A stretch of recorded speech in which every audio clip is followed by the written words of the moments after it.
안녕하세요, 와치엘입니다. 오늘은 카시오의 서브 브랜드인 에디피스의 시계를 하나 가지고 왔습니다.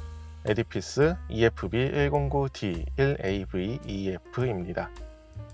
에디피스는 브랜드의 철학 자체가 스피드 앤 인텔리전스로 주로 스포츠 시계, 특히 모터스포츠와 관련된 시계를 중점적으로 제작하는 브랜드입니다.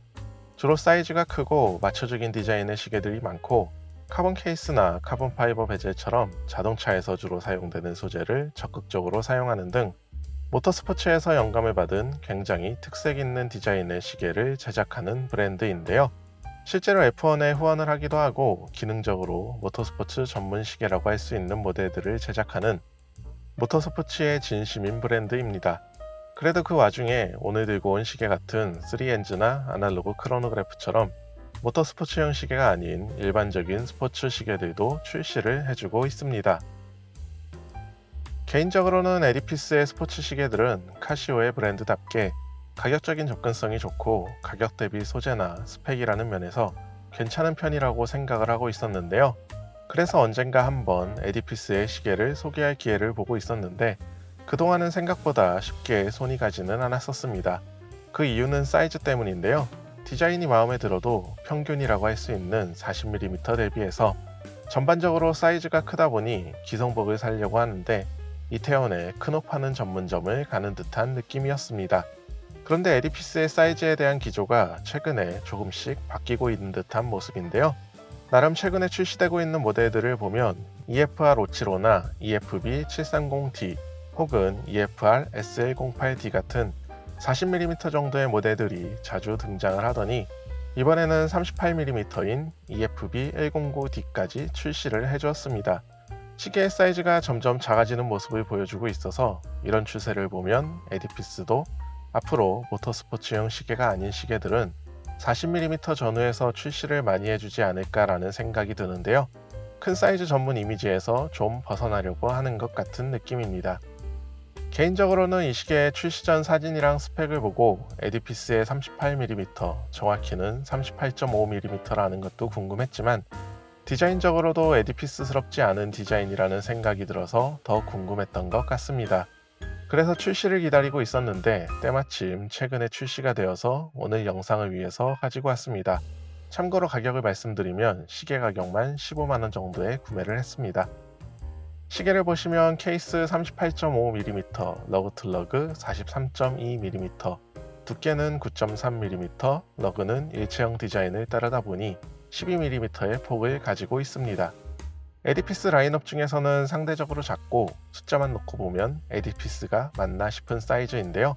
케이스 형태는 쿠션 타입으로 정면에서 봤을 때 케이스의 안쪽에서 바깥쪽으로 퍼지는 방사형 브러싱이 강하게 들어가 있고 면은 둥글면서도 선은 각이 살아있는 인상을 가지고 있습니다. 또 다른 쿠션형 케이스의 일체형 시계인 하이라이프와 비교해보면 이 시계를 직접 보기 전에는 케이스가 주는 느낌이 비슷하지 않을까 했었는데 유사한 구조를 갖고 있음에도 불구하고 시각적으로는 전혀 다르게 느껴집니다. EFB109D가 스포티한 느낌이 확실히 많이 강조되어 있습니다. 다이얼은 크로노그래프 모델인 EFB730D와 거의 동일해서 EFB730D의 3엔즈 버전이라고 해도 될 것 같은데요.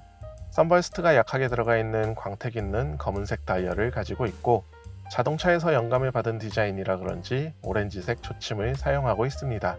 이 시계를 보면서 이 붉은 계열의 초침을 최초로 사용한 시계가 어떤 시계인지 궁금해서 찾아봤는데 정확히 어떤 시계인지는 찾지는 못했는데요.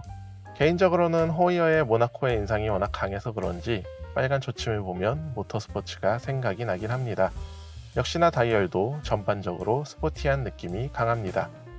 개인적으로는 이 시계가 가지고 있는 특징을 하나를 뽑으라고 한다면 빛의 반사를 상당히 재미있게 잘 살려주었다는 점인데요.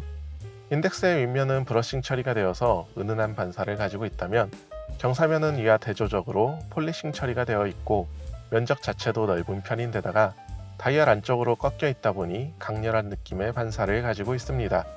여기에 세컨드 트랙은 물결무늬 패턴이 들어가 있어서 반사광이 또 다른 느낌이다 보니 때로는 약간 눈이 아플 정도로 반짝거리긴 하지만 시계의 움직임에 따라서 세컨드 트랙의 빛은 연속적으로 부드럽게 이어지고 인덱스의 반사는 불연속적으로 전멸하는 듯한 느낌이 있어서 시각적으로 재미있는 느낌입니다.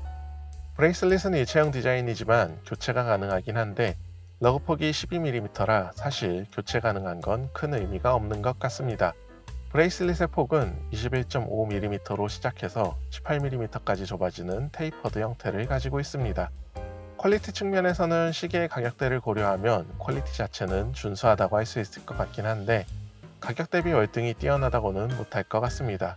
특히 클래스백 퀄리티가 프레스된 철판이 좀 약해 보이고 잠글 때 스프링의 반응이 좀 둔탁한 느낌입니다.